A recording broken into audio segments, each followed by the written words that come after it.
Good evening, listeners. I am Eric Moore, here to speak about one of the most violent events in Pittsburgh history happening currently in our city, the Great Railroad Rebellion.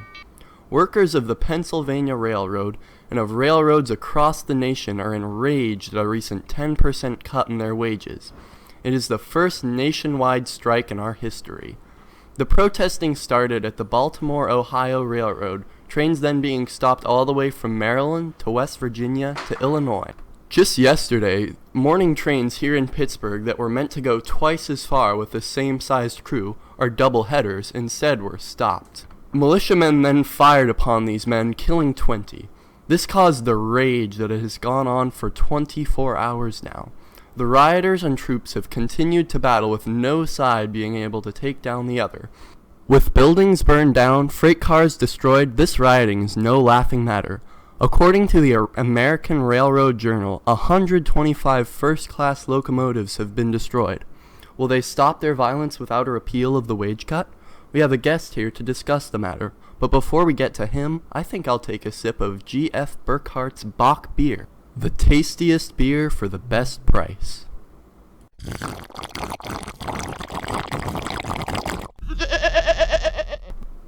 There's just nothing like that wild but refreshing taste.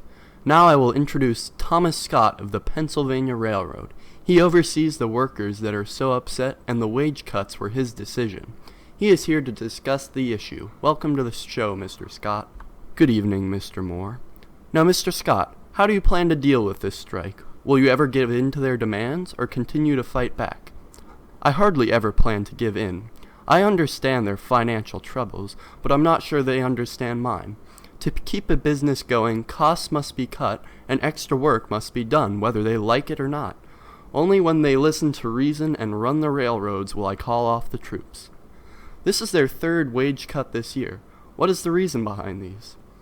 Railroads have become such a large business, and so quickly. A large financial backbone is needed to keep it going. I will admit my railroad in particular has felt this struggle in recent years. Certain privileges must be taken away to accommodate. Do you plan to punish the strikers once they return to their jobs?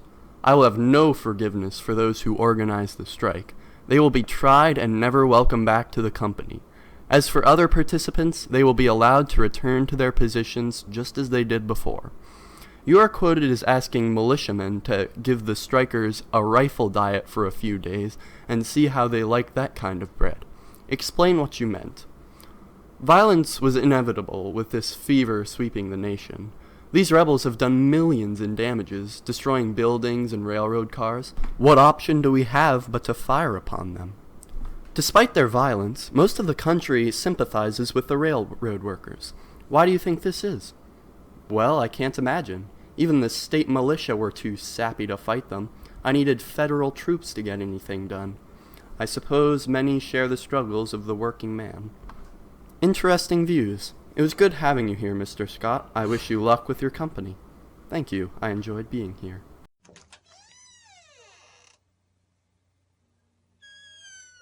Rioting is now going on statewide. In Philadelphia, most of the center city has been burnt down. In Reading, in which engineers have been on strike since April, strikers have blocked railroads, marched, and set fire to many trains and a bridge.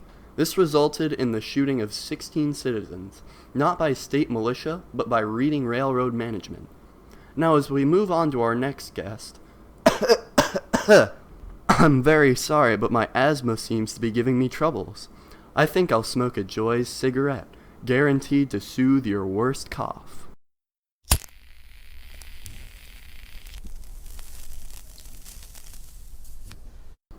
All better. Marvelous. Here we have one of the most influential men leading the strike, who has shown endless bravery for what he believes in, Mr. William Clark. Thank you. It's a pleasure to be here, sir. The pleasure is mine, Mr. Clark. The Great Railroad Rebellion is being called one of the most violent and destructive acts in our country thus far. What has motivated you to commit these extreme acts? The poor treatment of railroad workers could go on no longer without a response. Thomas Scott would like you to believe that we started the violence, but it was his men that fired upon us just for not running the trains. I watched 20 of my co-workers die then and there. Standing down was simply not an option. We will fight until the wage reduction is revoked. You must have known when you organized the strike that you had a good chance of losing your job as a result. Did this affect your thought process at all? Hardly. With the conditions my family is living in, I've had half a mind to start a business of my own for a long time.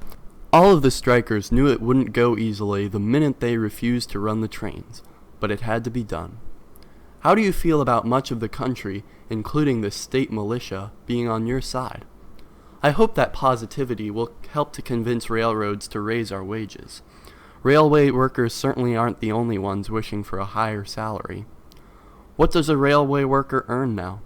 Only $5 a week, and with trains going twice as far. That would be enough to get by if we were all single men, but we have families. With a wife and children, I'll be in debt in no time. Railroads are one of the largest employing industries. They've got to treat their workers right. Thank you for answering my questions. I wish you luck in your efforts for better wages. Why, thank you.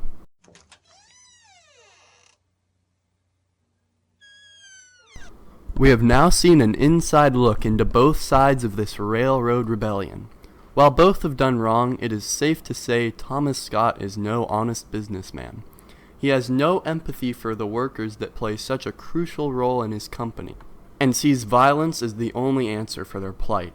He acknowledges the financial problems of his workers, but does not seem to realize how much worse their conditions are than his. Unfortunately, it is doubtful that the strike will have much success. Federal militia will not take much longer to overpower a group of civilians that it seems will mostly be sent back to work without change. The strike in Illinois started the same day as ours. The St. Louis Working Man's Party has shown their support for the strikers' decision to stop freight cars by leading approximately 500 people across the Missouri River. Hopefully their conflict may stay away from the violence ours has reached. The city of Pittsburgh now has millions of dollars in damages in its hands, and the Pennsylvania Railroad has lost over 1,200 freight and passenger cars. There will certainly be no winning side in this conflict. Despite the acts here in Pittsburgh being spontaneous and not committed by labor unions, unionism has certainly been set back many years. Hopefully one day, railroads will be able to run smoothly and its workers live happily. I'm Eric Moore, and this has been the Great Railroad Rebellion.